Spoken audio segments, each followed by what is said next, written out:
Welcome to today's Explainer. So, the apple of my eye. We all know it, right? It's literally one of our most beautiful, timeless idioms, used to describe someone we just deeply, deeply cherish. But what if I told you that this poetic phrase actually has absolutely nothing to do with fruit, or romance for that matter? The true story is far more fascinating and, honestly, a little bit bizarre than you'd ever guess. Today, we think of it as pure poetry, right? A way to tell someone they are loved above absolutely everyone else. But thousands of years ago, the apple of the eye wasn't a metaphor at all. Nope, it was a literal, physical description of a mistakenly identified part of the human eyeball. So when you drop this sweet phrase today, you're actually echoing a really ancient misunderstanding of human anatomy. Okay, to really understand how this happened, we've got to travel way back. I'm talking thousands of years. Before modern medicine, before microscopes, before we had detailed anatomical charts, people just kind of didn't understand how the human eye actually worked. When they looked super closely into someone else's eye, they saw that dark, round opening right in the very center. Now, today, we obviously know this is the pupil, right? It's a hole that lets light in.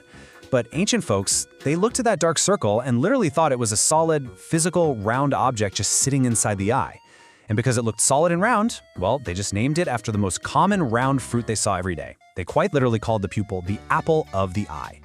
So just imagine living in the ancient world for a second, completely believing there's a tiny physical apple sitting right in the center of your eye. If you lost your apple, what else did you lose? The answer, of course, is everything. You lost your vision. Because the pupil is absolutely essential for sight, this tiny, dark apple was considered the single most precious, vulnerable, and vital part of the entire human body. And this right here is exactly how a biological mistake transformed into this stunning poetry. Because the apple was the literal source of your vision, you had to protect it at all costs. You'd instinctively shield your eyes from danger. Over centuries, this extreme level of care, this biological reflex, caused the phrase to shift. It started moving away from being a strict anatomical term and kind of blossomed into this incredibly powerful metaphor. To tell someone they were the apple of your eye meant they were as precious to you as your very own eyesight. You're saying you would protect them just as fiercely as you'd protect your own ability to see the world. Now, it is incredibly rare for a specific phrase to survive totally intact for millennia, but this one actually did. It wove a 3,000-year timeline through some of the most influential texts in human history. The journey kicks off in the ancient Hebrew Bible around 1000 BCE, carries right through the Dark Ages with King Alfred the Great in 85 CE, makes its way onto the stage with Shakespeare in the 1600s, and finally, it locks into the modern era with Sir Walter Scott in 1816. Let's look at those early days. The concept first pops up roughly 3,000 years ago in the ancient Hebrew Bible. In Deuteronomy 32:10, when describing God protecting the people of Israel out in the wilderness, the text explicitly states that he kept him as the apple of his eye. Right here, the phrase illustrates the ultimate act of divine protection and care. It just perfectly captures that intense feeling of guarding something exceptionally vulnerable. And by the time we get to Psalm 17:8, King David actually elevates this biological reflex into a deeply emotional plea. He writes, "Keep me as the apple of your eye. Hide me in the shadow of your wings." He's basically asking to be guarded with the exact same reflex and intensity that someone uses to protect their own pupil. It's stunningly expressive, honestly, taking the literal need to protect one's vision and turning it into a beautiful prayer for shelter and safety. Okay. Fast forward almost 2 millennia from those early biblical origins, and the phrase formally enters the English written record. The year is 885 CE.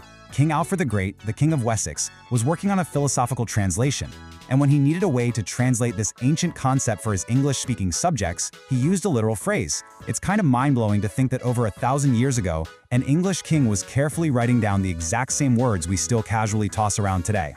Then boom! By the year 1600, William Shakespeare brings the phrase right into mainstream literature in A Midsummer Night's Dream. During the play, when the fairy king Oberon applies a magic love potion, he drops it directly onto a sleeping Lysander's eyes. Shakespeare's use of the phrase here cleverly plays on the eye as the literal gateway of both love and sight, and this really cemented it further into the cultural consciousness of the English-speaking world. But believe it or not, it wasn't until the 19th century that the phrase fully locked into the exact, specific way we use it right now. In 1816, the acclaimed author Sir Walter Scott published his novel Old Mortality. In it, a character says the dust of that field is more precious than gold, and she was the apple of his eye. right there. That is the exact moment where the idiom fully cements its modern meaning. It's no longer just about divine protection or some magic potion. It's being used perfectly to describe a favorite person, someone cherished way above all worldly wealth. And, well, that brings us to today. When you use this phrase, you really aren't just reciting some tired cliché. You are echoing a 3,000-year-old sentiment. You're reaching back through history to ancient deserts, English kings, and Shakespearean stages. You are telling that person that they are the central, vital light of your life and that you're going to protect them just as fiercely and instinctively as you protect your own ability to see the world. How cool is that? So, as we wrap up today's explainer, I really want to leave you with a question to chew on. If a simple phrase about an apple and an eye is actually a hidden map to ancient biology, old kings, and 3,000-year-old poetry, what other ancient secrets are just hiding right there in your everyday vocabulary?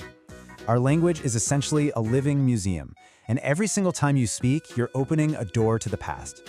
Keep paying attention to the words you use, because you never know what wild history you might be carrying around right on the tip of your tongue. Thanks so much for learning with me today, and I'll catch you in the next explainer.